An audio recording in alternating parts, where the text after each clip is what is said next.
Bonsoir à toutes et à tous. On se retrouve grâce à Midrashet Yehuda Manito. On a le plaisir d'étudier avec le Rav Ackerman. Et donc, on continue sur le thème de la Gvura et de Yitzhak pour réussir Où est-ce à qu'on faire est? avancer la Géoula. Bechavod. Où est-ce qu'on est? On est à Jérusalem. Non, mais dans le livre, dans le livre. Ah non, non, non, t'as raison Marlène. En fait, ce qui se passe, c'est que comme lundi, on ne pourra pas faire Shiur, parce que c'est l'heure de la Mhm. tefila, en gros, à 6 heures. Ceux qui veulent aller à Kotel, c'est pas pour tout le monde la porte à Kotel, donc il faut s'y prendre à temps. Et donc on ne peut pas faire Shiur lundi. Alors je me suis dit qu'aujourd'hui, pour deux raisons. D'abord, pour que ce soit un cours de préparation à Yom HaAtzmaut.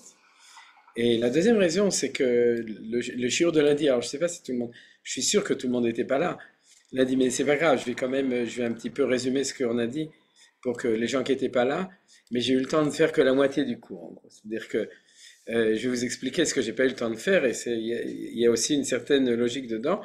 Donc, bien que le titre de la semaine dernière, de lundi, c'était cette semaine, mais de lundi, c'était la Shoah et la Gvura, cette semaine, ça va être la Géoula et la Gvura. Donc, ça se suit. Et en fait, c'est ça que je vais expliquer. C'est que le cours que j'ai commencé. Attendez. Avant de commencer le cours, on va dire Leilu Nishmatam ou Nikmat Damam Shel Kol HaKdoshim Shenaflu Bemilchamtenu Betocham Yosef Avner Ben Eliyahu Rachel Duran Hashem Ken Hashem Yishmer Bechayem Lenitzachon Tzvaenu Tzva Am Israël Neged Oivenu. Et en ce moment, c'est important parce que Bezrat Hashem, on va être Mekasser et Rafiach. On a déjà conquis la frontière sur Philadelphie et le passage avec l'Égypte. Donc, il faut vraiment prier pour le Nitzachon.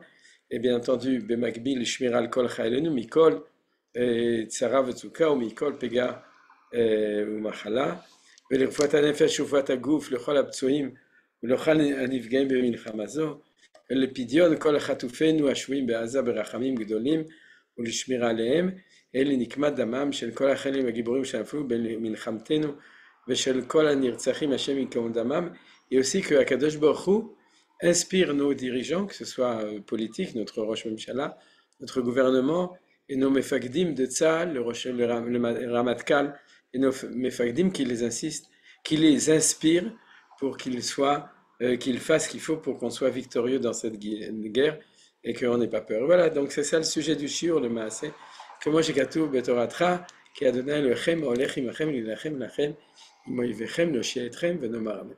Alors en fait, le cours, je l'ai dit en deux mots aussi à la fin du cours la semaine dernière. C'est que si vous voulez, le thème de la Gvura, de la puissance, de la vaillance, c'est un thème qui est très important. Et dans la Kabbalah, c'est ce qu'on appelle les Gvurot ou les Dinim. La rigueur, c'est le côté gauche toujours, puisque le côté droit, c'est les Chassadim, le côté gauche, c'est les Gvurot. Et l'équilibre entre les deux, toujours, c'est Tiferet. C'est l'harmonie entre les deux. C'est un sujet qui revient très souvent.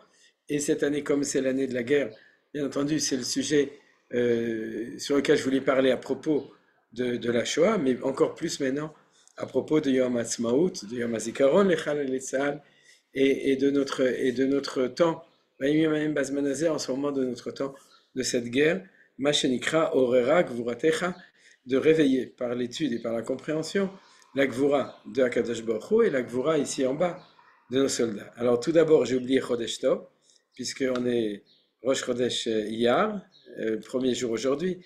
Quand on va finir le cours, on sera déjà Ben Hashmashot de Aleph Iyar. Donc chez Yelanu Bezrat Hashem, Itratchut Tova, un bon Rosh Chodesh. Et là-dedans, je continue le cours. Pourquoi c'est important? Parce que le cours d'avant, j'ai surtout parlé de la question de la Gvura quand on est en galoute. Par exemple, pour ceux qui étaient là, je vous rappelle, on a étudié une très belle Gemara dans Maseret Yoma, Samertet. Samertet, ça fait 69, folio B, dans Maseret Yoma, qui traite en fait, de la Hitmo de doute. Comment est-ce que Jérémie et Daniel, qui étaient l'un un grand prophète et l'autre deux grands prophètes de l'époque de l'exil de Babylone, de la destruction du premier temple de l'exil de Babylone, Jérémie, prophète de la destruction du premier temple, et Daniel, témoin et acteur d'ailleurs de l'exil de Babylone, puisqu'il est dans le palais de Nabucodonosor et ensuite de son fils en tant que, on pourrait dire, en tant que futur représentant ou dirigeant du peuple juif, mais formé à la sauce babylonienne de l'époque. Et donc Daniel, Ishravudot et Yirmiyahu se sont confrontés avec la question de la Gvura. Comment ça se fait que la Gvura passe chez les Goïms et qu'est-ce que fait Akadosh Baruch Hu pendant ce temps-là? Alors ça, c'est ce qu'on a étudié la semaine dernière. Pas la semaine dernière, excusez-moi si je dis la semaine dernière, l'année dernière, il y a 2 jours. Et maintenant, ce qu'on va étudier, c'est le deuxième partie, c'est qu'est-ce qui se passe quand la Géoula revient. Alors, le point d'analyse, c'est que le point d'analyse important, c'est surtout ce qui ne se passe pas. Ce qui ne se passe pas, c'est que on ne peut pas dire que puisque la vertu de Gevura, donc en fait c'est aussi la vertu de rigueur et de puissance, on pourrait dire, était chez les Goïms et qu'ils l'ont utilisé à mauvais escient, donc la Géoula, ça va être la paix universelle tout de suite, immédiatement. C'est-à-dire en fin de compte, oui, c'est Shalom Ibromav et c'est Shalom Aleinu à la fin, mais dans le processus d'histoire que nous vivons actuellement, c'est-à-dire le processus du retour en Israël, oui, c'est pas que puisque les nazis c'était des Rechaïm et que nous on va faire un État basé sur la Torah et non pas sur leurs valeurs, donc on va devenir des moutons qui faisons un État. Alors que ça peut être une idéologie laïque, c'est ce qu'on appelle Shalom Arshav, ça peut être une idéologie très religieuse, il y a une forme de pacifisme qui se trouve dans certaines fractions du monde Haredi, le monde Haredi qui dit faire la guerre, tuer des gens, ça c'est pour les goïms. Nous, on étudie la Torah, c'est Dieu qui va le faire, et surtout il faut être pacifiste, il faut développer que les valeurs de chesed, d'amour, de gentillesse, etc. Alors tout ça, c'est ce que j'ai dit à la fin du cours, que c'est une erreur. C'est une erreur totale et une erreur qu'on paye cher. C'est-à-dire que ce soit du côté du monde Haredi, ou que ce soit pour ceux qui sont comme ça, ils sont pas tous comme ça, ou du monde de la gauche, parce qu'on paye cher dans la mesure où on pense qu'on est arrivé au temps messianique et que réussir le projet divin, c'est que tout ce qui est dans la rigueur va être éradiqué, va disparaître, et on sera que dans l'amour. Ouais, c'est-à-dire, c'est en fait le slogan « Make love, not war ». C'est-à-dire, c'est ce qu'on disait il n'y a pas tellement longtemps, quelques dizaines d'années, c'est-à-dire que le temps est arrivé d'une civilisation pacifique, etc. Alors tout ça, pour des raisons religieuses, psychologiques et toutes sortes d'autres raisons historiques, c'est une tentation dangereuse du peuple d'Israël, et maintenant je parle des Israéliens. C'est-à-dire, je ne m'occupe pas des Juifs de Chutz-Laretz, je dois m'en occuper parce que chez eux c'est aussi très fort. Par exemple, une grande majorité des Juifs aux États-Unis, ceux qui sont progressistes, développent aussi ce genre de conception. En France aussi, il y en a des intellectuels qui sont comme ça, qui développent ce genre de conception. Et d'où ça vient? Alors, c'est ça que je suis en train d'expliquer, de quelque chose de très simple. C'est que la Gvura, c'est une vertu, c'est pas le déchaînement de la colère de quelqu'un qui est violent, c'est-à-dire c'est une vertu divine. C'est-à-dire, c'est ce qu'on appelle la Gvura de Akadosh Baruch Hu. Et cette vertu se révèle en exil, dans une faiblesse du côté de Akadosh Baruch Hu, ayé Gvurotav, et dans une mainmise de la Gvura par des gens qui sont des barbares, c'est-à-dire ça peut être les chrétiens, ça peut être les musulmans, ouais, c'est-à-dire c'est eux qui prennent prisonnier la vertu de Gvura. Donc la Gvura devient, on pourrait dire, pour utiliser un langage de Torah, Einophelet Baklipot, elle tombe dans des écorces, ou bien elle est une vertu qui est Tmea, qui est impure, Gvura Shebetuma, et que quand le temps de Géoula revient, à ce moment-là, on ne va pas l'effacer, au contraire, elle revient chez elle à la maison. Et ça veut dire quoi qu'elle revient chez elle à la maison? Elle revient dans le peuple juif, et Akadosh Baruch Hu la reprend en main pour l'utiliser pour le peuple d'Israël. Et vous vous rendez bien compte que c'est un point de question de Torah, de politique, de sociologie énorme, et donc c'est d'autant plus important.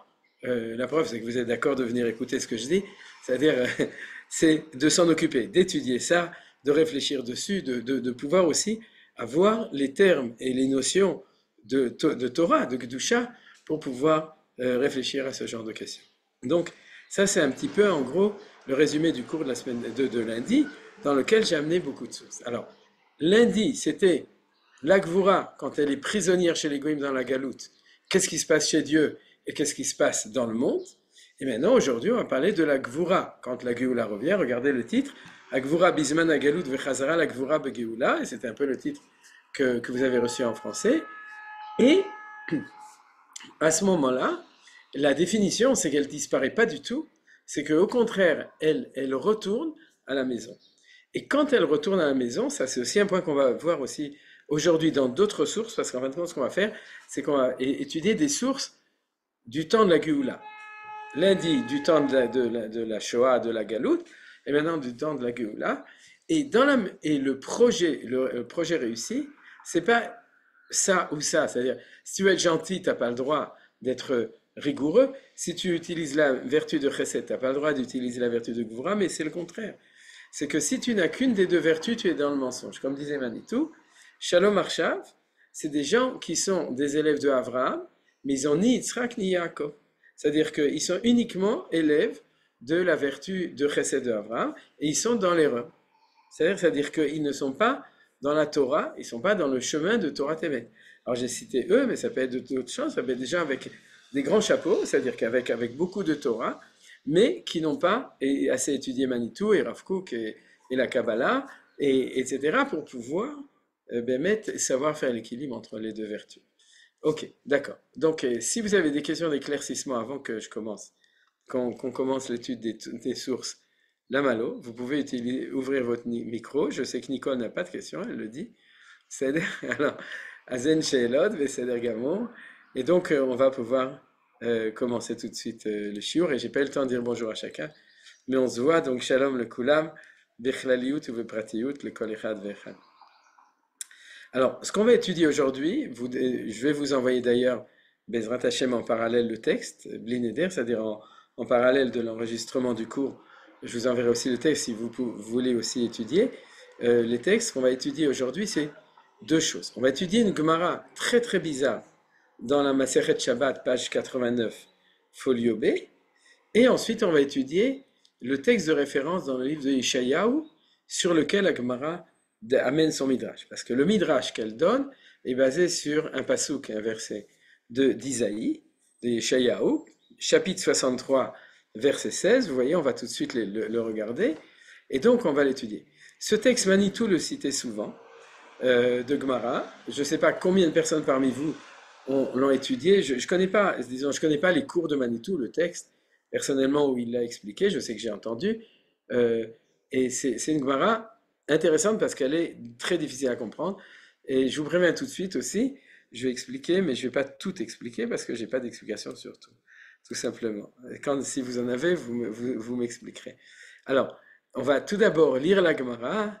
C'est-à-dire, oui, Marlène, si tu as une réponse. Et donc, on va étudier la Gemara comme on fait d'habitude, c'est-à-dire qu'on a un petit peu de temps, on a 40 minutes. On va lire le texte de la Gemara. Vous allez voir que vous aurez plein de questions sur la Gemara, donc je vais poser les questions.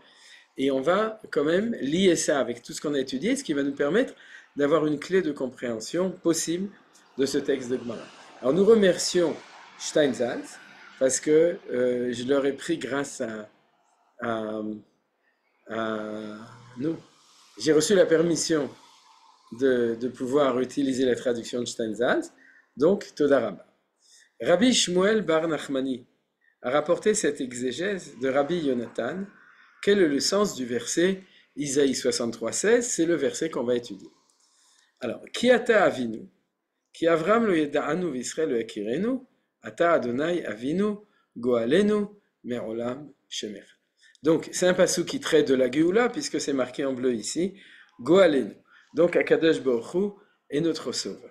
Alors, regardez, j'ai marqué 2 fois le mot avinu, et lisons le texte tel que le pshat de la lecture première nous le dit. D'ailleurs, dans la traduction, c'est comme ça que ça s'entend aussi. De qui on parle quand on dit ici Avinu? On parle de Dieu. Car toi, Dieu, tu es notre Père, parce que Abraham, notre Père, ne nous connaît pas, et Israël, notre Père aussi, Israël c'est Jacob, le Akirenu ne nous reconnaît pas, donc c'est la même chose, il est à nous. Et là, ils ont traduit ne sait rien de nous, c'est pas Zéloa, c'est pas la traduction assez fidèle, mais disons qu'en traduction générale, Abraham ne nous reconnaît pas, Israël ne se souvient pas de nous, donc qui est-ce qui reste? C'est toi, Akadosh Baruch Hu, Ata Hashem Avinu, c'est toi notre Père, Avinu Malkeinu, notre Père, Goalenu, Me'olam Mushemecha, c'est tu es notre Sauveur de toujours, c'est ça ton nom. Ton nom, c'est que tu es Sauveur. Alors ça, c'est la lecture de Pshat. Maintenant, Rabbi Shmuel Bar Nachmani, au nom de Rabbi Yonatan, il a trouvé qu'il y avait un midrash. C'est-à-dire qu'il y avait quelque chose qui était interpellant. C'est quoi? C'est qu'il manque quelqu'un dans la première partie du passouk. C'est qui? Qui est-ce qui manque? Voilà, très bien, Evelyne. Il manque Yitzhak. C'est-à-dire que si le verset est complet, il y a marqué parce que toi, Akadosh Baruch Hu, est notre père, parce qu'Avraham nous a oubliés, Yitzhak ne se souvient plus de nous, Yaakov est amnésique, et donc on n'a plus de recours qu'avec toi. Or, il manque Yitzhak. Et du coup, qu'est-ce qu'il va faire Rabbi Yonatan? Il va dire que le premier Avinu, c'est pas Hachem, c'est Yitzhak. Vous avez compris? Il va dire comme ça, car c'est toi, Yitzhak, notre père, parce que Avraham s'occupe pas de nous, Yaakov s'occupe pas de nous, donc c'est toi notre père. Et uniquement à la fin du pasuk, Ata Hachem Avinu. Toi aussi, Hachem, tu es notre père. C'est-à-dire, mais le premier Avinu, c'est Yitzhak, et le deuxième Avinu, c'est Akadosh Baruch Hu. Le deuxième, on ne peut pas dire que c'est Yitzhak, puisqu'il y a marqué le nom de Dieu juste avant. C'est-à-dire, et donc, il va se demander comment ça se fait que la même expression, Avinu, fait au début du pasuk référence à Yitzhak comme patriarche, et ensuite à Akadosh Baruch Hu comme Dieu. C'est-à-dire, c'est pourquoi il y a une espèce de confusion entre les deux. Alors, Zemit Bakesh, de nouveau, dans la démarche midrashique, cette exigence de Rabbi Nathan, on en a besoin, puisque Yitzhak a disparu, apparemment, de la première partie, et comme il n'y a pas marqué Hachem Avinu, marqué que Avinu, donc, ça sous-entend que c'est Yitzhak et que c'est pas Akadosh Baruch Hu. Donc, ça veut dire qu'il faut lire le pasuk autrement. Est-ce qu'au niveau du pshat, du midrash, les choses sont claires? Vous avez bien compris? Oui. Je vois que oui. Oui, c'est clair ou non? Ouais? C'est-à-dire, vous avez compris. D'accord. Alors, maintenant, on rentre dans le midrash. Au temps futur. On va lire directement en français.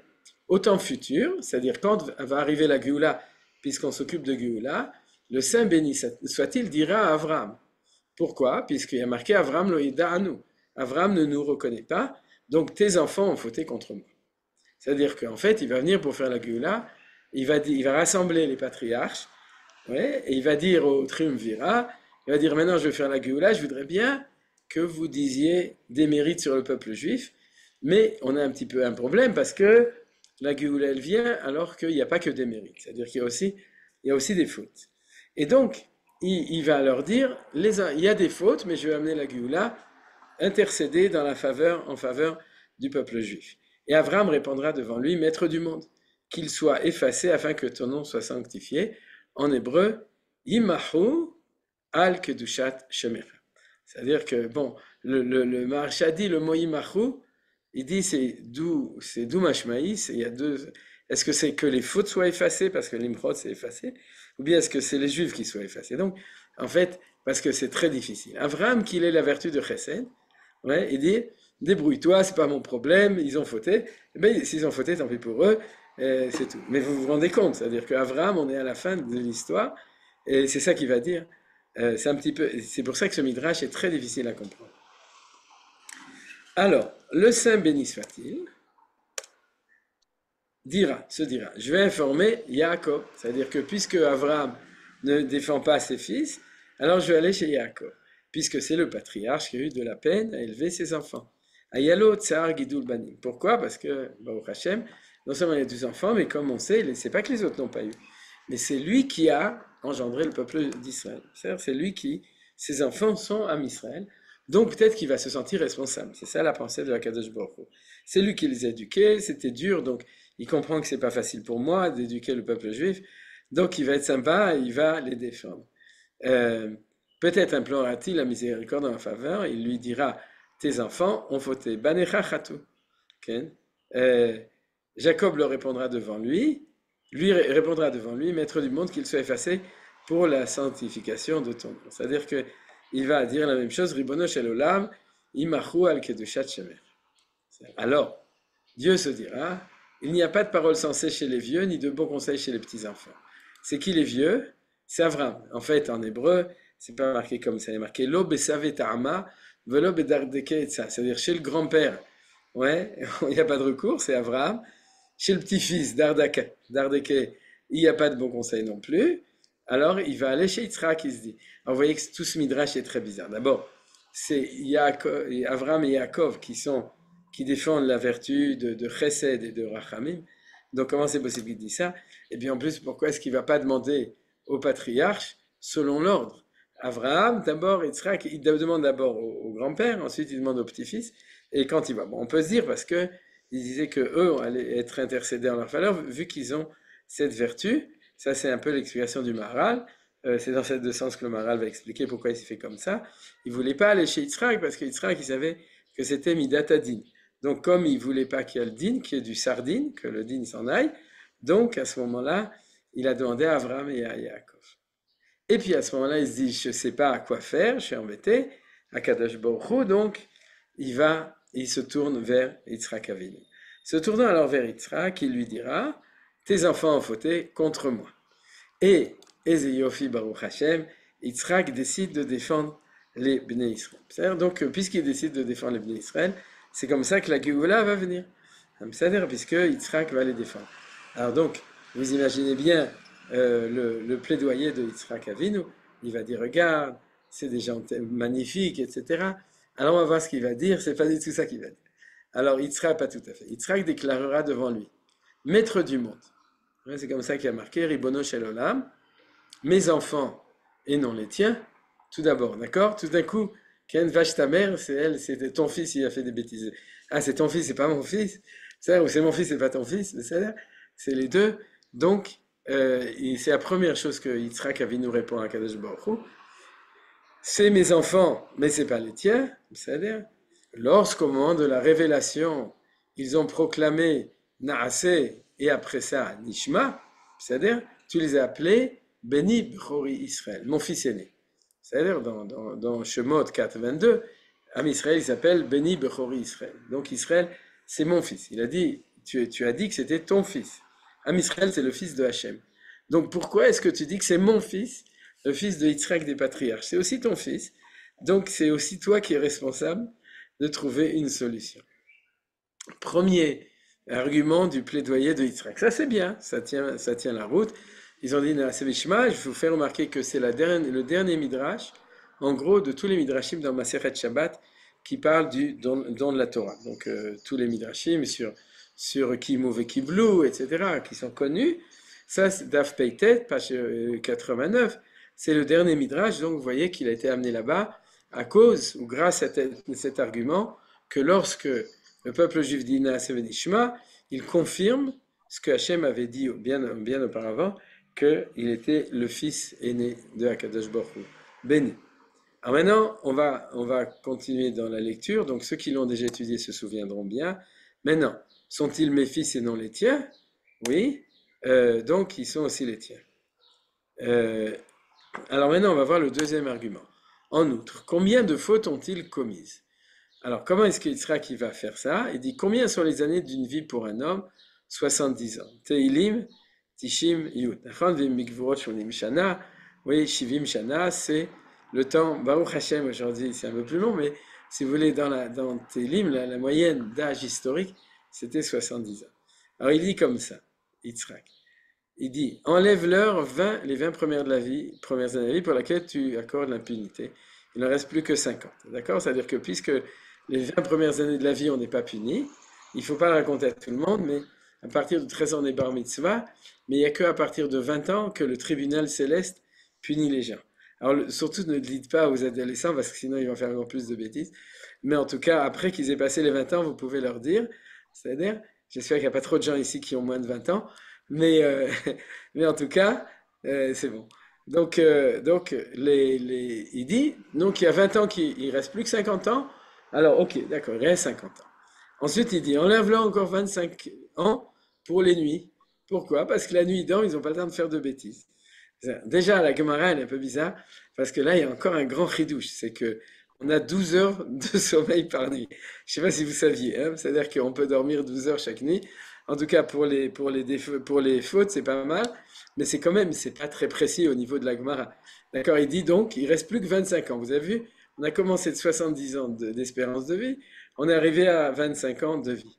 Alors il continue, il dit encore 12 ans et demi, c'est la moitié, 50% consacré à la prière, au repas et au lieu des ans. C'est-à-dire qu'en fait, sur 12 heures et demie, sur 12 heures, combien c'est? Non, sur 12 ans, non, on n'est pas dans les années, on est pas dans les jours, on est dans les années. Sur les 25 ans où on ne dort pas, vous voyez, la moitié, on perd son temps à manger, à prier et à aller aux toilettes. Alors qu'est-ce qu'on apprend de là? Premièrement, que prier, il faut prier 3 heures par jour ou 4 heures pour arriver à 50% de la journée. C'est-à-dire que s'il reste 12 heures, 6 heures pour manger, prier, aller aux toilettes. Alors ça veut dire que on est comme ça. Bon, mais en tout cas, ça c'est l'argumentation de Yitzhak. Il en reste 12 et demi, vous avez compris. C'est-à-dire que sur 70 ans, tu dois les juger sur 12 et demi. C'est pas beaucoup. Comme c'est pas beaucoup, ils n'ont pas eu le temps de faire beaucoup de fautes, donc on va les sauver. Alors, comment on fait ça? Il dit comme ça. Si tu supportes tous, tant mieux. C'est-à-dire, si tu es prêt sur le... Il lui dit comme ça. 70 ans, ouais, 58 ans et demi, je prends sur moi. Le temps où il dorme, les premières vingtaines d'années, les 12 ans et demi où il mange, il prie. Donc, en fait, les 12 ans et demi, t'as qu'à les prendre, moi je prends tout le reste. D'accord? Il lui dit, ok. Sinon, hetsi hetsi. Ouais, il est dit 50-50, que la moitié soit sur moi et l'autre moitié sur toi. C'est-à-dire qu'il dit à Kadosh Baruch Hu, viens, 12 ans et demi, 6 ans et quart pour toi, 6 ans et quart pour moi. Et si jamais elles retombent toutes sur moi, si jamais vraiment, toi, Kadosh Baruch Hu, tu tiens absolument à ce que ce soit moi qui prenne les responsabilités, alors j'ai un argument. Je me suis déjà offert devant toi au moment de Akedat Yitzhak. C'est-à-dire que j'ai déjà un mérite tellement grand que tu peux pardonner au Bnei Israël pour les 12 ans et demi, ça veut dire peut-être 15 ou 16% de la vie où ils sont assez actifs pour pouvoir faire des bêtises. C'est-à-dire, voilà. Et alors, du coup, qu'est-ce qui se passe? Eh bien, tout le monde applaudit. Ah, oui, j'ai oublié de mettre le français, mais c'est pas grave, on va le lire. En ivrite, pas trouvé amrou. Donc, ils ont ouvert la bouche qui, les enfants d'Israël. Ils ont applaudi. Ils ont dit Kiata Avinu Ata. Vous vous souvenez, c'est le début du Passouk. C'est-à-dire, ils ont dit à Yitzhak, toi, tu es un chef, oui, c'est toi notre père. Les autres, ils sont trop épais, on ne veut pas les prendre. Toi, tu es notre repère, et c'est toi notre père, et Kiata Avinu. Alors, qu'est-ce qu'il dit Yitzhak? Amar la Mitra. Regardez, tout ça, c'est un midrash qui suit le verset. Vous avez remarqué qu'il suit le verset. Il a rajouté des milliards de choses qui n'étaient pas marquées dans le verset. Mais il suit quand même le pasouk. Amar la Mitzrak, Yitzhak leur a dit Achatem et kalsimli. Avant, au lieu de me féliciter, les kalès, c'est de me féliciter, kalsoule à Kadosh Baruch Hu, c'est-à-dire vous devez féliciter à Kadosh Baruch Hu. C'est quand même lui. Et c'est lui qui dirige le monde, c'est lui qui vous pardonne, etc. Même si j'étais un bon avocat, c'est-à-dire de la défense, mais c'est quand même Akadosh Baruch Hu qui fait la Géoula. Donc il dit aux enfants d'Israël, au lieu de me remercier Akadosh Baruch Hu. Marveleu Yitzhak, Akadosh Baruch Hu be'enayu. Il leur montre dans leurs yeux, à leurs yeux, be'enayu, Marvé, il leur montre Akadosh Baruch Hu. C'est-à-dire, il dit aux enfants d'Israël, regardez, c'est lui là-haut, Miyat, tout de suite. Nasu enem la marom, les enfants d'Israël, donc, lèvent leurs yeux vers les cieux, Ve'omrim, il dit Kiata Hashem Avinu Goalenu Meolam Ushemecham. C'est-à-dire, c'est la fin du pasouk dans lequel le nom de Hashem apparaît, et donc ils reconnaissent que notre Père qui est aux cieux, c'est Akadosh Baruch Hu, c'est lui qui est notre Goalenu, notre Sauveur, Meolam Ushemecha, éternellement, c'est ça ton nom, celui qui est Goël Israël, qui libère Israël. Voilà, fin du Midrash, et vous avez remarqué que ce Midrash, il pose plein de questions. C'est-à-dire, il y a énormément de questions dedans. D'abord, c'est quoi le fait que Avram et Yaakov ne défendent pas le peuple juif? C'est-à-dire, ça c'est la première chose.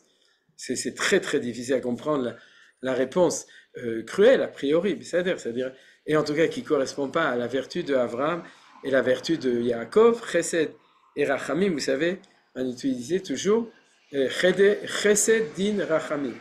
Chesed Avram, Din. De nouveau, on a d'autres noms aussi. Din, c'est Yitzhak, et Rachamim, c'est Yaakov. Ce qui fait Cheder. Chet d'aletresh. Cheder. Et vient Amelech Hadarav. Donc, il y a, et ici, tout va dans l'autre sens. Alors, je vous signale quand même qu'à part l'explication que je vous donne, qui est la suite de notre étude, il y a une très très belle explication du Maharal, mais je vais pas. Ce texte est tellement, tellement obscur, on pourrait dire, dans sa difficulté, qu'il invite à différentes explications possibles, différentes lectures. La lecture du Maharal va pas dans le sens de ce que je développe, mais n'est pas contradictoire. Il va développer une autre très belle idée, et aussi le Rav Kook dans Enaya, son commentaire sur les Midrashim de la Gemara de Brachot et de Shabbat, comme c'est dans Shabbat. Il y a un très long texte aussi de Rav Kook dans Enaya qui explique très joliment, basé aussi sur la Kabbalah.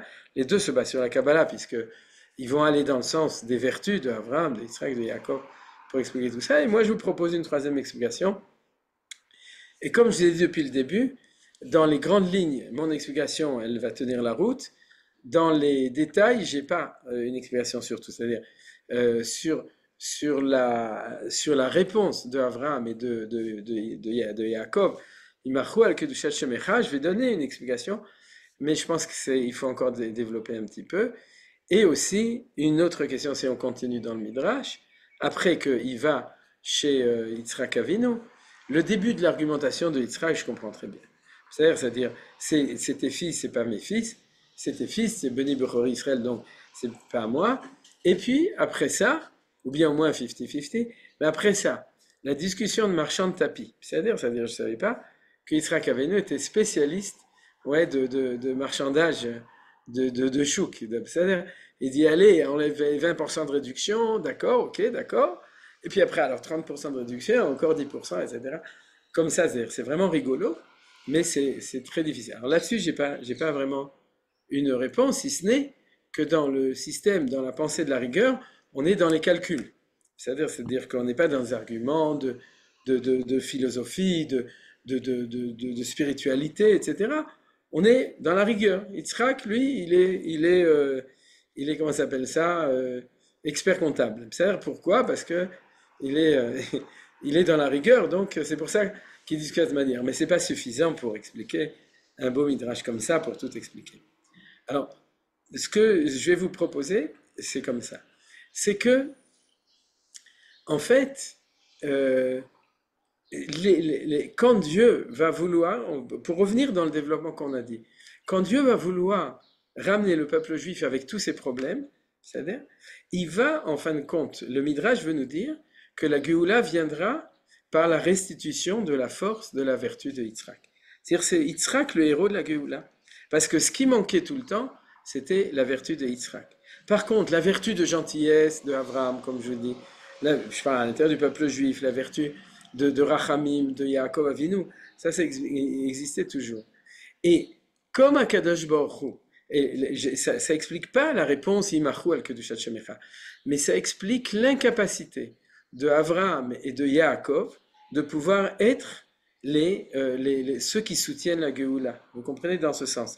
Parce que c'est comme si leur argumentation n'était pas valable, puisque c'est évident que et la Géoula, elle doit venir dans la miséricorde. Rachamim, c'est la Mida Yaakov Avinu. Mais c'est comme si ils n'étaient pas au diapason de la Géoula, ils n'avaient pas le langage de ce qui manque. Donc ils vont faire des arguments, ils vont dire oui, c'est vrai, regarde, Am Israël, ils sont gentils, sois gentil avec eux. Puis Akadosh Baruch Hu, il va leur dire ça, vos discours, je le connais. Ça fait 2000 ans que vous le dites et que je le dis avec vous. Mais vous n'êtes pas capable de vous rendre compte de ce qui manque, parce que ce n'est pas la vertu. C'est-à-dire, il ne se lève pas en disant, ce qu'il faut maintenant, c'est ramener la Gvura. Le seul qui est capable de le faire, c'est Yitzhak Avinu. Et c'est pour ça que c'est lui qui va être le défenseur de la Géoula. Alors, je vous ai dit, pour le mettre dans le texte profondément, c'est pas tellement facile, ce que je dis là.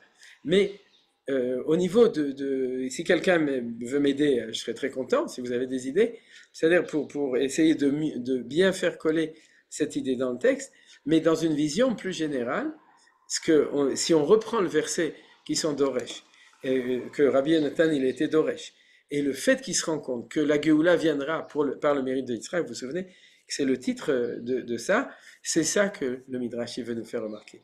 C'est-à-dire que dans le temps de Géoula, c'est cette vertu-là qui doit se réveiller, Tenu oz Elokim, Hashem Ishmilchama, c'est-à-dire c'est cette vertu qui va permettre de réussir. Voilà. Alors, comme de toute façon on n'a pas beaucoup de temps, il nous reste encore 20 minutes, ce qu'on va faire, c'est que je vais vous montrer, si vous voulez, un argument pour montrer que c'est ça l'intention du Midrash, même si la manière dont Rabbi Yonatan l'a développé, c'est pas exactement ce que j'ai dit. Quelle est l'argumentation? C'est un principe de Non, base quand on étudie Chazal. Oui, Yonan, tu as une idée. non, Super. j'ai pas une idée. Bon, déjà, c'est magnifique. Et puis, ça se relie au fait que Yitzhak, c'est le seul des trois patriarches qui n'est pas sorti d'Israël. Donc, justement, la Géoula est en Israël. Et c'est Yitzhak, le Tsabar, celui qui est né en Israël, qui sait développer cette voura et qui sait l'argumenter. Et moi, ma question, et je suis sûr que tu as une réponse, c'est comment t'expliques cette Imachu al-Gdushat Shemecha? Comment t'expliques cette expression qui est peu commune dans la Gemara? Ça veut dire quoi au niveau D'accord. Kabbalah, au niveau d'idée, D'accord, Imachu d'accord. al-Gdushat? Alors justement, tu es sûr, et ce que j'ai dit, c'est que je suis pas sûr que j'ai une réponse. Mais comme tu as posé, je vais quand même essayer de rajouter quelque chose. Et tout d'abord, Todarama, parce que c'est incroyable, j'ai écouté la shiur de Manitou il y a une semaine, et il a dit, il a cité ce que tu as dit, c'est que la vertu de Gvura de Yitzhak, c'est parce que Yitzhak, c'est le Tzaba. C'est celui qui n'est jamais sorti d'Eretz Israël. C'est-à-dire, il a cette force, et ça montre que c'est le koach du Tzabar, d'avoir ce koach à Gvura, et c'est Ménien y a fait, parce que je l'ai entendu de la bouche de Manitou, et je voulais le mettre dans le cours de lundi, et j'ai oublié. Sodarabah chez Zachino, chez Ishlamta. Maintenant, pour expliquer Imachu al Gdushat Shemecha, je vais dire comme ça. Il faut bien savoir que c'est impensable que Avraham et Yaakov ont dit ça. D'accord, vous comprenez? C'est-à-dire c'est impensable que Avraham et Yaakov n'aient pas de miséricorde sur le peuple juif. C'est-à-dire que le Midrash ne peut absolument pas être lu au premier niveau. C'est-à-dire je refuse de dire une chose comme ça parce que ça veut dire que le Baal Midrash, il ne sait pas qui c'est Avraham et Yaakov. C'est-à-dire c'est pas possible. Donc il faut quand même le lire à un deuxième niveau. Le deuxième niveau, c'est ça que j'ai voulu dire, c'est si tu viens, je vous donne un exemple pour l'expliquer. C'est-à-dire si je viens chez quelqu'un qui a yeshiva bourg, un bachur yeshiva qui est le fruit de 2000 ans d'exil, qui n'a pas de gvura, c'est-à-dire, et on lui demande, vas-y, amène la Géoula, c'est-à-dire, mais il a beaucoup de chassadim, il a un gmar, il est tout le monde, il est dans, etc., il est très gentil, lui et sa femme et tout, et on lui dit, vas-y, maintenant on va à Gaza, c'est-à-dire, mais tassim gaz baoto, ça, vas-y, vas-y, et bien, il va dire, je suis désolé, je peux pas, ça va pas marcher. Et c'est ça, Imachu al Kedushat Shemecha, c'est-à-dire, c'est pas dans le sens qu'ils veulent, c'est que Dieu, le Midrash leur prête leur incapacité de pouvoir entrevoir la Géoula. Donc ça va pas marcher. Vous connaissez des gens qui disent ça va pas marcher? J'en connais qui ont dit ça en 48, j'en connais qui ont dit ça en 67 avant le début de la guerre, et je connais des gens qui disent ça maintenant.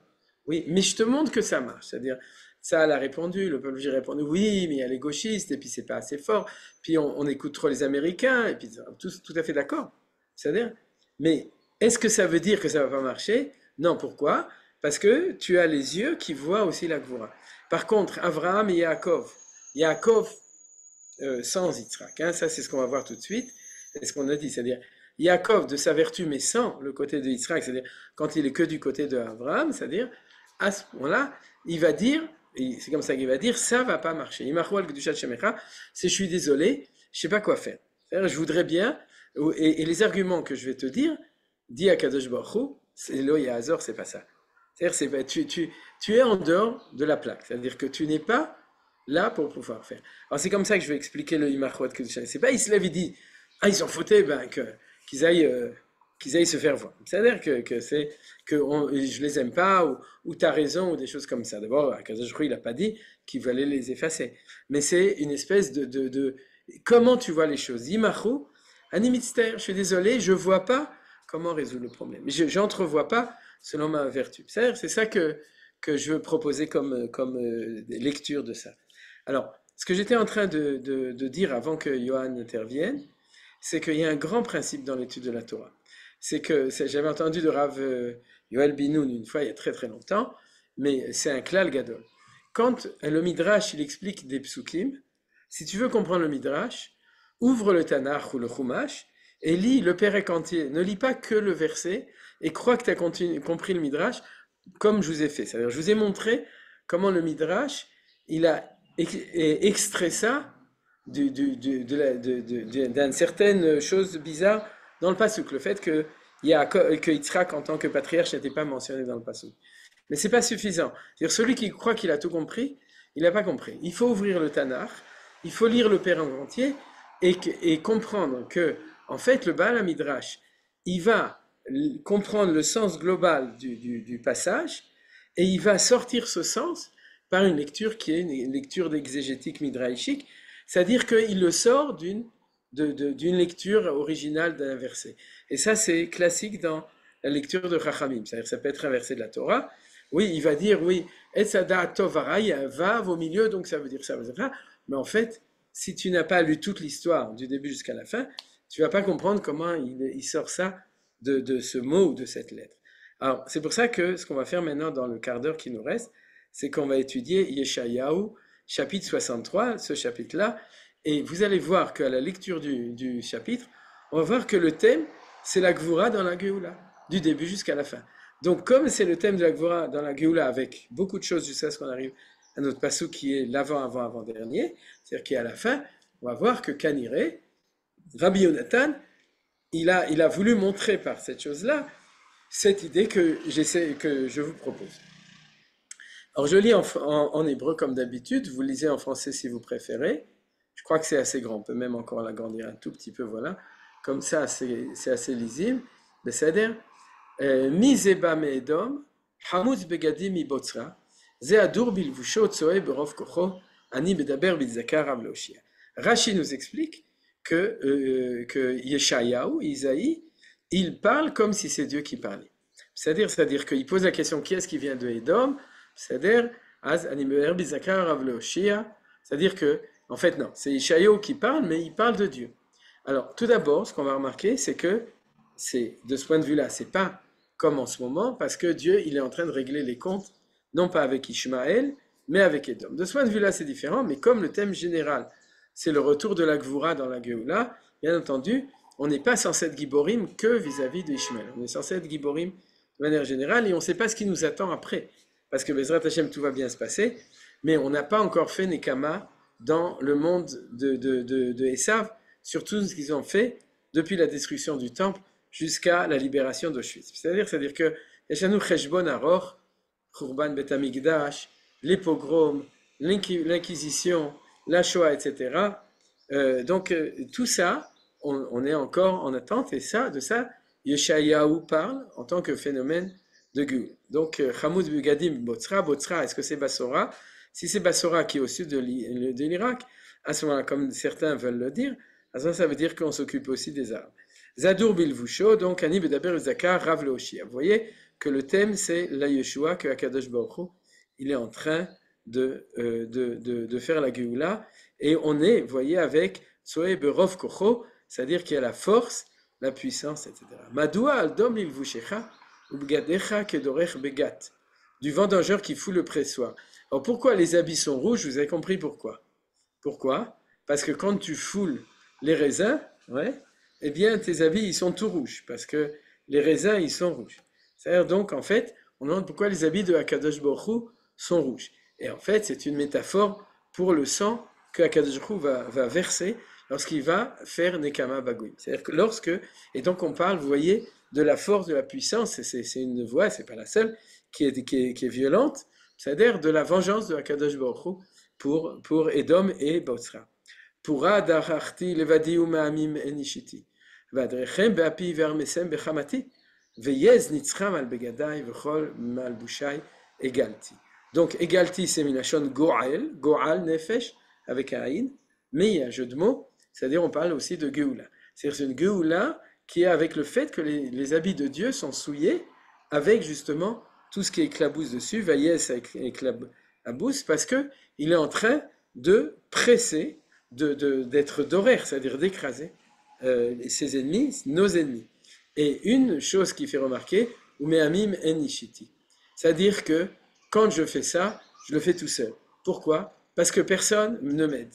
C'est-à-dire, vous avez compris? C'est-à-dire, de même que personne ne nous a aidés pendant la Shoah, personne ne nous aidera quand on fera. C'est-à-dire, il nous aide, mais vraiment au niveau de Akadosh Baruch Hu, il sera tout seul pour faire cette vengeance. Va être be'api, donc dans mon kourou, Va Hermesem, je vais les écraser bechamati dans ma colère. Veyez nitzram al begadea, c'est-à-dire ma victoire sur eux va éclabousser mes habits de tout ça. C'est-à-dire, ou vechol mubusha égalité, donc tous mes habits. Kiyom nakam belibi ou shenat geulaïba. Car donc, on est dans un temps de Géoula, qui est un temps de Géoula de Nekama. Donc vous voyez très bien qu'on est totalement dans le thème, et on sait déjà qu'on va arriver dans notre Passouk et dans notre Midrash. Oui, on est dans le thème de Géoula Benekama, le Géoula dans la vengeance, etc., dans la vengeance de l'expérimentation de nos ennemis. Il y a beaucoup de gens qui ont fait remarquer qu'il y a ici une allusion à l'année 1990. Vous avez entendu vous avez entendu parler de Shnat Tashan? Oui, 1990. Pourquoi? Parce que c'est l'année où le mur de Berlin s'est écroulé. C'est l'année où il y a eu 1 million de personnes qui sont arrivées. C'est-à-dire c'est l'année charnière sans doute de Start-up Nation. On est devenu cette nation qui est devenue une des grandes puissances du monde. Alors, les rationalistes qui n'ont pas étudié Yeshayahu, ils ont dit, puisque les Russes sont montés en 1990 et qu'on est devenu Start-up Nation, vous avez beaucoup d'ingénieurs chez les Russes. Alors, je vous dis tout de suite, c'est pas la raison. C'est-à-dire, c'est la raison des rationnels. C'est-à-dire, ils voient deux phénomènes, ils disent, c'est grâce à l'un qu'est arrivé l'autre. Alors, c'est vrai que les Russes, ils sont amenés, mais c'est pas la raison. La raison, c'est parce que dans le conte de Mefursam du Gaon de Vilna, qui dit que depuis l'année 5500 jusqu'à l'année 6000 de l'histoire, l'année 6000 c'est la fin de l'histoire, mais c'est le 6e jour des 6000 ans d'histoire. C'est-à-dire chaque 1000 ans c'est une journée, c'est-à-dire que chaque millénaire c'est une année, et c'est une année c'est un jour de la création, c'est-à-dire en parallèle. Donc, on est en ce moment dans le Erev Shabbat, dans le dernier jour. Et dans chaque jour, il y a toujours la nuit et le jour. Et le Gaon de Vilna a dit, la Géoula commencera au moment du lever du soleil du matin du 6e jour, c'est-à-dire en 5500. Et le Gaon de Vilna lui-même avait 20 ans à ce moment-là environ. Il a dit, Ayam ze Mashiach ben Yosef. C'est-à-dire, il a dit, maintenant ça a commencé. Et si vous cherchez le Messie, c'est Mashiach ben Yosef. Et si vous voulez savoir qui c'est, il a dit c'est moi. C'est marqué dans le Kol à tort. C'est-à-dire, est-ce qu'il l'a dit à tort ou à raison? Il l'a dit à raison. Mais en tout cas, et ensuite, il a dit, sache que puisqu'il y a maintenant 12 heures de la journée, du lever du soleil jusqu'à la fin de l'histoire, c'est-à-dire, chaque heure, la Géoula va avancer. Et c'est dans le Sifrat Tzniuta, c'est très connu. Et selon quel processus? Selon le processus de la description de la création du premier homme et de la première femme, qui est marqué dans la Gemara de Sanhedrin. Parce qu'il y a marqué, la première heure, Dieu a pris de l'eau et de la terre. La deuxième, il les a mélangés, il a fait une bonne pâte. La troisième, il les a mis et trucs. La quatrième, il a mis une neshama. La cinquième, il s'est mis debout. La sixième, etc., ils ont procréé. Et tout ça est marqué. Donc il va dire, sache que toutes les heures dans l'histoire du 6e millénaire depuis le matin, l'histoire va faire un bond chaque fois. Et quand tu divises 500 ans par 12, ça fait 42 ans. Et quand on arrive à la 5e heure, c'est connu, c'est 1948. Et qu'est-ce qui est marqué dans la Gemara? Que Adam Kamal Raglav, Vetolechenu Komiyut Lartzenu, le premier homme s'est mis debout, et l'État d'Israël en 1948 s'est mis debout. C'est-à-dire, c'est ce qu'on appelle Komimiyut. Komimiyut va être Vaolech etrem Komimiyut, c'est marqué dans la Torah.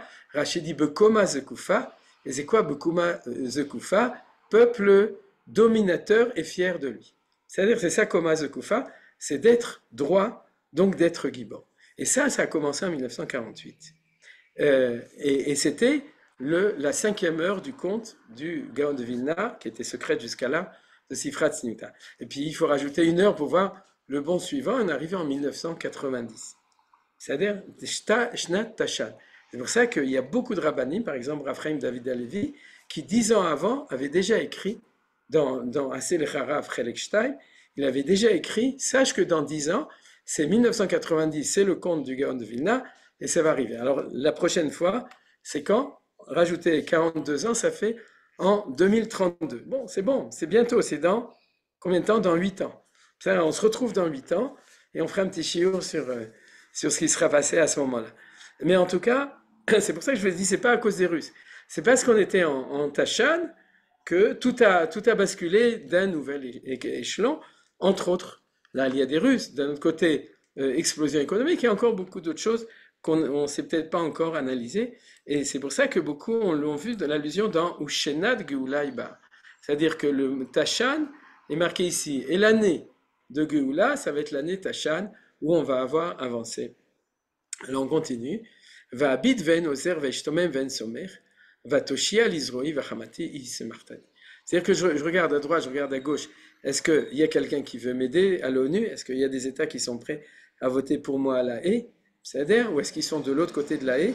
Et à ce moment-là, et je vois que va abit ven ozer, j'ai regardé, personne pour m'aider. Veishtomem, j'observais avec surprise et surprise de désolement. Shmama, Ven Somer, et personne n'est là. Va toshi al Izroi, vachamati ismartani.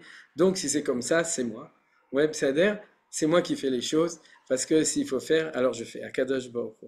Va avus amim be'api, va shakrem be'hamati, va orid la reste. Donc, vous voyez, pour ceux qui comprennent l'ivrit en français, que Akadosh Baruch Hu promet que le moment va venir où il va se lever, il va se bouger, et la Gevura Elokit va apparaître dans le monde. Alors, comme on a dit, la Gevura Elokit apparaît en même temps que la Gevura d'Israël et dans l'autre sens aussi. C'est-à-dire, Chazdei Adonai Eskir Teilot Adonai, Kal Kol Asher Gmalanu Adonai, Veraftuv Levet Israël, Asher Gmalav, Kirachamav ou Kirov Chasadav. Donc, il y a aussi Chesed Verachamim, ici, vous voyez. Il y a ici Chesed, il y a ici Rachamim, donc Todarabah.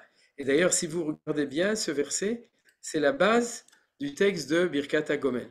Asher, Asher, Agomel lachayvim tovot, shegmalani koltu. C'est-à-dire, Asher gmalanu Hashem, Asher gmalam kirachamav rov chasadav, dans le Nusar Sfaradi surtout, il ressemble à ça. Donc, on doit remercier Akadosh Baruch Hu pour tout ce qu'il fait, mais il fait beaucoup de gvurot. Vayomer, acham yema, banim lo ishakeru, vayilam Moshiach. Donc, c'est mes fils, c'est mon fils, vous voyez, c'est mes fils, et donc, je vais être Moshiach. Regardez bien Rashi. 2 fois, je ne l'ai pas mis. 2 fois dans le texte de Yeshayahu, dans ce passage, et dans le passage avant, il dit bien qu'ils ne sont pas méritants, je les libère. Vous connaissez cet argument. C'est qu'Akadosh Baruch Hu, il amène la Géoula, même si Israël n'est pas Zoché. C'est-à-dire pourquoi? Banim, Ami, c'est mon peuple, c'est mes enfants, et quand le temps est arrivé, il y aura Gvura, il y aura vengeance, et je vous libère même si vous n'êtes pas méritant. On revient au questionnement de Akadosh Baruch Hu, aux patriarches. Ils disent donc ils ne sont pas méritants, qu'est-ce qu'on fait? Et bien, sauf dans la réponse se trouve dans le Navi, c'est que Akadosh Baruch Hu, il dit, à mon avis, il faut quand même libérer Yeshayahu, Yeshua, on les libère, Goalenu. Bechol tsaratam lo tsar, umalach panav Hoshem be'avato v'chemlato u'ge'alam, va'inatlem va'inasem kol yemei olam. C'est-à-dire que comme Akadosh Baruch Hu est toujours avec nous dans toutes nos souffrances, ça c'est un verset très important, Bechol tsaratam lo tsar, c'est-à-dire que avec un vav, lamed vav tzadikim qui sont là, pour dire qu'Akadosh Baruch Hu, et be'avato v'chemlato u'ge'alam, il amène la Géoula et il nous a ramenés. Donc, ils étaient rebelles, on parle du peuple juif, mais malgré tout, Akadosh Baruch Hu nous ramène parce que Veiskor Yemei Olam, Moshe Amo, Aye Amaalem Yam, et Roe Tzon, Aye Hashem Bekirbo, et Roach Kodsho, Molich Limin Moshe, Zeroa Tifarto, Bokea Mayami Mipnem, Lasot Lo Shem Olam. On revient toujours au Shem Olam. Vous vous souvenez, c'est-à-dire le nom de Dieu, on a déjà étudié à propos du Kaddish, mais il se souvient de Moshe, il se souvient de la sortie d'Égypte, et là, qu'est-ce qu'on découvre? C'est qu'on est dans la Tiferet. D'accord? Vous vous souvenez qu'on a parlé de ça déjà dans le cours d'avant? C'est que le but de la Nekama, le but de la Gvura, c'est de rééquilibrer les deux valeurs pour que puisse apparaître la Tiferet. Et dans ce périple là maintenant, on va voir qu'elle apparaît tout le temps. Et d'ailleurs, on découvre que c'est aussi la vertu de Moshe. Parce que, je ne sais pas, pour ceux qui savent, c'est en même temps la vertu de Moshe, la vertu de Yaakov Avinu. Titen emet le Yaakov, mais Tiferet, Ismach Moshe bematnat relko, ki eved neman karatalo, kelil Tiferet berosho, natatalo be'amdo al Sinai. Et on avait vu aussi dans le cours de lundi que le mois de Sivan et le don de la Torah, c'est la Tiferet qui apparaît dans la Torah, qui est la Tiferet de la Torah de Moshe. Or, cette Torah, c'est une Torah Temet, parce qu'elle a dedans la Gvura qui arrête d'être en exil chez les Goïms. Elle revient dans la main de Dieu et elle revient dans le peuple d'Israël.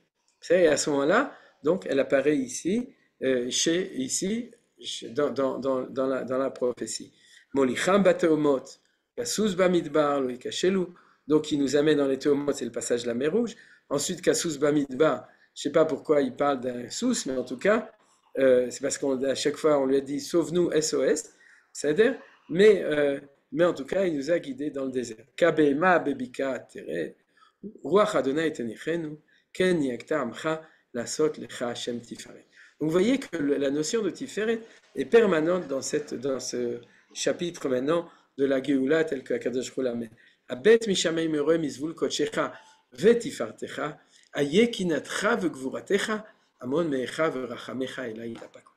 Donc ça c'est le verset central. C'est que le Navi dit, regarde dans le ciel et regarde où est ta tiferet, mizvul kodshecha tifartecha, de ta tiferet, et pour que la tiferet arrive, il faut qu'il y ait kina ou gvura. Vous voyez que tout est marqué ici.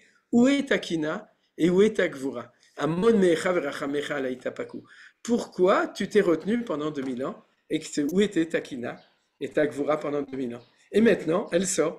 C'est-à-dire, et donc, puisqu'elle sort, me fourrage dans le chapitre 15 que la tiferet va revenir, pas la gvura va revenir. Grâce à la kina et la gvura, la tiferet va apparaître dans le monde. Et là, on est arrivé à notre pasouk. Donc, vous voyez que ce pasouk, c'est la conclusion de ça. Et vous avez compris pourquoi il faut lire Yeshayahu pour pouvoir comprendre la Gemara de Maseret Shabbat Daf Peitet, qui ata avinu, qui Avram lo yeda'anu, Israël lo ekirenu, ata Adonai avinu goalenu meolam shenifa. Alors, ce qui est sûr, c'est que Yeshayahu, il avait étudié chez Manitou et chez Rav Kook. C'est-à-dire, il avait étudié le Zohar HaKadosh et le Ezraïm. Parce que quand il dit ça, c'est évident que maintenant qu'on a lu tout ça, il fait allusion aux vertus, il ne fait pas allusion au patriarche en tant que patriarche. Il parle des vertus de Tiferet, de Kina, de Gvura, de Chassadim, de Chem et de Rachamim, dont il a parlé avant, et de manière métaphorique, il dit c'est toi Avinu, et donc on comprend très bien, puisqu'il a marqué Hachem, c'est toi Avinu, Yitzhak, qui représente la vertu de Gvura, qui Avram lo yeda'anu, parce que pour la Geoula, okay, dont on parle, Avram, il est à côté de la plaque, il n'est pas là, Israël lo yakirenu, Israël, il n'est pas au courant, il n'arrive pas à faire les choses, c'est toi Avinu, c'est toi Yitzhak Avinu, et surtout ne te trompe pas, c'est pas Yitzhak qui nous sauve, c'est la vertu de Yitzhak. Et si c'est la vertu de Yitzhak, elle est chez qui? Elle est chez Akadosh Baruch Hu. C'est ce qu'on appelle Eloké Avraham, Eloké Yitzhak, Veloké Yaakov. Ael, Agadol, Agibor, Vanora. Eloké Avraham, Gadol, Eloké Yitzhak, Gibor, Eloké Yaakov, Nora. Comme on a vu dans la Gemara d'avant, Ayek Vurotav, que disait Daniel. D'ailleurs, j'ai pensé que Daniel, c'est celui qui représente la vertu de Din de Akadosh Baruch Hu. Dan, Yel, Akadosh Baruch Hu. Donc, c'est lui, même dans son nom, qui s'occupe de la vertu de Midat Adin d'Akadosh Baruch Hu, il dit Ayek Vurotecha, où sont tes Gvurot? C'est-à-dire, et alors, le Navi Yeshayahu, quand il finit cette prophétie, il dit, je remarque que pour que la Géoula, dont j'ai parlé avant, Kinatra Gvuratecha, c'est toi notre père, Yitzhak. Et Yitzhak dit, c'est vrai, je vous ai sauvé, j'amène, c'est moi qui suis le Ramatkal de l'armée d'Israël, mais n'oubliez pas que si je réussis à le faire en bas, en tant que Yitzhak, en tant que patriarche qui représente ses vertus sur terre, c'est parce que c'est Dieu qui est le maître de cette vertu dans le ciel. Et c'est ça le pshat, qui ata avinu.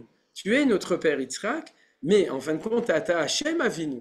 On reprend le même mot avinu pour dire que c'est Hashem qui est le maître de la vertu de Gvura. Et on ne dit pas qui ata Hashem goalenu. Jean Hashem, il va s'occuper parce que Yitzhak, lui, il est très gentil, mais c'est pas ça. Non, il y a marqué 2 fois avinu, parce que Hashem avinu, c'est Hashem qui représente la vertu de Gvura. Vous avez compris pourquoi le pasouk est extraordinaire et extrêmement précis.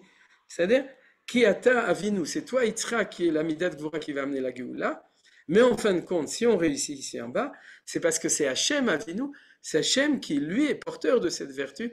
Grâce à ça, Goalenu meolam shemecha, on arrive à la Géoula. Voilà, j'ai terminé le shiur. J'espère que vous avez vu combien, du coup, c'est vrai que j'ai moins fait coller sur le texte de la Gemara, mais c'est tellement précis au niveau du texte de Yeshayahu de voir que c'est ça le sujet que Bezrat Hashem, j'espère que Zachiti le Chaven et la Emet, que l'explication, c'est une explication qui correspond moralité. C'est-à-dire, Hashem nous oblige à faire tchouva, Benyane Gvura, cette année, et depuis qu'on a monté l'État d'Israël, et depuis le sionisme, et depuis le ghetto de Varsovie, et beaucoup plus maintenant dans notre génération, et on voit que nos enfants l'ont. Et si nos enfants l'ont, ça veut dire que Kadosh Baruch Hu est là, et qu'il est Hashem Avinu, c'est-à-dire que lui là, dans le ciel, dans Midat Gvura, et donc c'est comme ça que ça se révèle. Et il faut prier beaucoup pour que cette année, ce Yom Ha'atzmaut, où on va chanter et on va remercier Akadosh Baruch Hu au Kotel Erev en disant le Hallel Bevracha et le matin aussi, parce qu'on est en train de faire la guerre. Et le jour de Yom HaZikaron, on va pleurer nos morts, on va pleurer nos blessés, on va pleurer nos Khatoufim. Et je pense que j'ai pas besoin de vous le dire, les larmes couleront naturellement. Mais au moment de Ben Hashmashot, on va être capable de se relever, de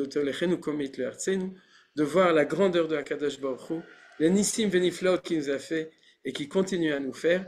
Et on va regarder droit, fièrement l'avenir en disant Ken Hashem Avinu, Ken Goalenu Meolam Shemecha. Donc j'en profite pour vous dire aussi Chag Sameach, puisqu'on ne se parlera pas d'ici là, et Shabbat Shalom. Est-ce que vous avez des questions, des objections, des interrogations? Alors moi, j'avais une question. En fait, la question, je l'avais avant le cours, mais je ne voulais pas la poser pour ne pas retarder.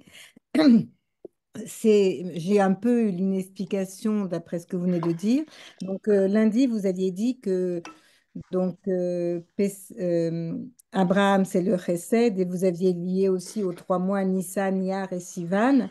Vous avez dit Ouais. qu'Yitzhak, c'était la Gévoua, et Yaakov, Tipheret, donc l'harmonie des valeurs. Et en fait, Ouais.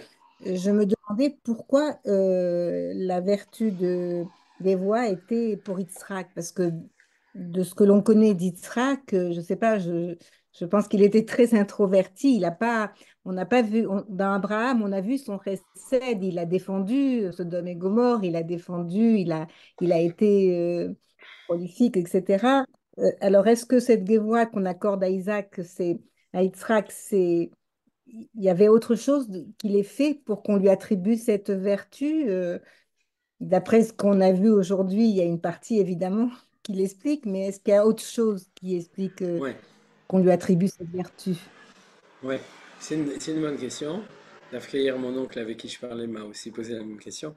C'est-à-dire la manière de faire coller les trois sphirotes et les trois midot au Havot, c'est pas si facile que ça. C'est-à-dire, comme tu as dit, pour Abraham, Chesed oui, mais d'un autre côté, il y a beaucoup de grands commentateurs comme le Netziv qui prêtent à Abraham la vaillance, le fait que le Cherev, que chaque fois Oui, c'est l'homme de tous les combats, c'est depuis le début quand il était chez Nimrod, et puis après, chaque fois qu'il faut oui, sauver quelqu'un. Donc on aurait tendance à dire que c'est Abraham qui est le Isha Agvura.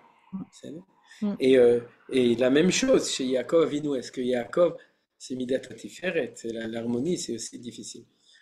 Et dans le cadre de secours, hein, pas des secours, dans le cadre de ce shiur-là, je dirais que c'est pas le sujet. C'est-à-dire que, dans quel sens? C'est-à-dire que c'est pas le sujet dans le sens où je vais pas l'expliquer, pas parce que on doit pas l'expliquer, mais je vais pas l'expliquer pourquoi, parce que, en fait, on est dans Eloké Yitzhak. C'est-à-dire, si tu veux, dans cette vertu en tant que vertu, on l'étudie. Maintenant, après, descendre dans le texte de Yitzhak pour le voir, ça demande étude. Il y a plusieurs choses. Il y a par exemple ce que disait Manitou, il y a un très beau cours de Manitou sur la Hakeda, dans lequel il explique que c'est pas la même chose que la Hakeda met en valeur le rôle de Abraham. De toute façon, il y a beaucoup de commentateurs qui font remarquer que Yitzhak est très discret. C'est-à-dire Oui, que c'est si ça, on veut oui. vraiment Oui. le comprendre, il faut accepter qu'on n'a pas beaucoup d'éléments dans la Torah elle-même, dans la Torah écrite. Donc il faut absolument travailler ça. C'est-à-dire c'est pas quelque chose qui est évident. Mais le rôle de Yitzhak dans la Hakeda, il est très important.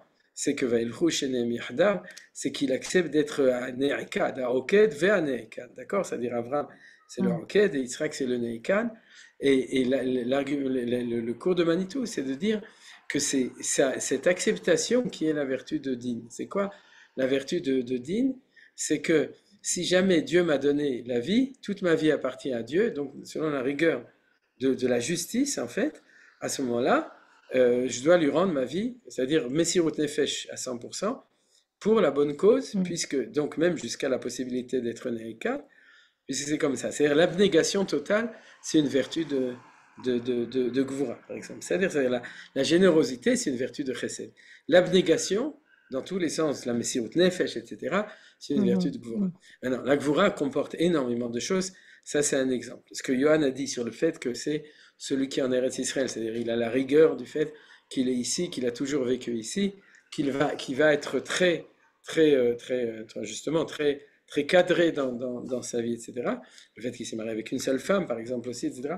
Tout ça, ça fait partie de différents arguments pour la Gvura de Yitzhak Avinu. Il y a d'autres choses, il y a beaucoup d'autres choses, mais c'est vrai que ta question est une bonne question, voilà, pour terminer la réponse.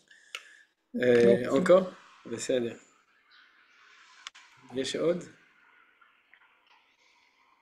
אין עוד, מלבדו. Ok, בסדר, alors on va s'arrêter là. Je voulais, d'accord, avant juste, je vais terminer avec une chose que je dis presque chaque année, mais un remez ayom ha'atzmaut, c'est que aujourd'hui on a Rosh Chodesh. Et chaque Rosh Chodesh, j'ai oublié de mettre le tableau, mais chaque Rosh Chodesh, j'en ai parlé souvent, même j'avais fait un cours il y a 2 ans sur Adar Sheni, il y a un tsirouf du nom de Hachem Yud-Kei Vav-Kei, un des 12 tsiroufim. Tsiroufim, c'est les permutations. Parce qu'avec 4 lettres et 2 fois le Hei, vous avez 12 permutations possibles. Yud-Kei Vav-Kei, Yud-Kei Vav, Hei Vav, Yud, Hei, etc. Il y a 12. Et il y a des Chachamim qui ont dit que chaque mois, on a une permutation du nom de Dieu. Celui de Nissan, c'est le nom de Dieu le fils Sidro, Yud-Kei Vav-Kei, et à chaque fois, il donne aussi un pasouk dans lequel, où les rachetevot, sauf etevot, c'est-à-dire les initiales des 4 mots, ou la fin, les initiales finales des 4 mots, font référence au nom de Dieu selon cette permutation. Alors celui de Nissan, c'est facile, c'est Ismechu Hashamayim, Vetagel Haaretz. C'est-à-dire, ça fait Yud-Kei Vav-Kei selon l'ordre, j'avais déjà dit combien c'est magnifique. Maintenant, quels sont les 4 mots dans le Tanakh, dans la Bible, qui sont la permutation du mois de Iyar, qui est notre mois? D'abord, la permutation, ça va selon l'ordre. Il y en a 3 avec le Yud, ensuite 3 avec le Hei, les mois de l'année, ensuite avec le Vav et ensuite avec le Hei, c'est-à-dire toutes les permutations. Donc, celle de ce mois, c'est Yud, Kei, Hei, Vav. Et on a uniquement inversé les 2 derniers. Pour ceux qui veulent réfléchir à ça par rapport à Itaruta de l'Etata, que le Hei, la Malchut et avant Vav de Za, ça c'est Gami Yafé Meon, mais dans l'ordre d'en haut, c'est la même chose. Ça, c'était pour ceux qui comprennent. Mais en tout cas, il y a un verset. Et quel est le verset? Bezot, Yitalel, Hamitalel, Askel, Veyadoa, Oti.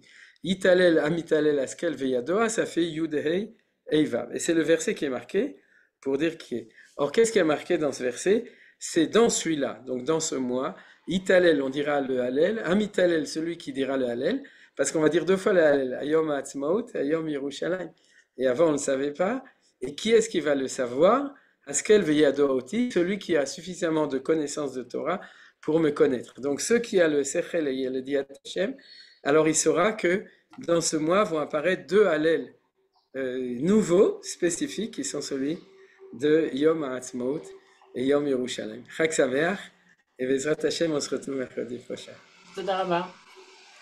Besimcha Rabba. Merci d'avoir visionné cette vidéo.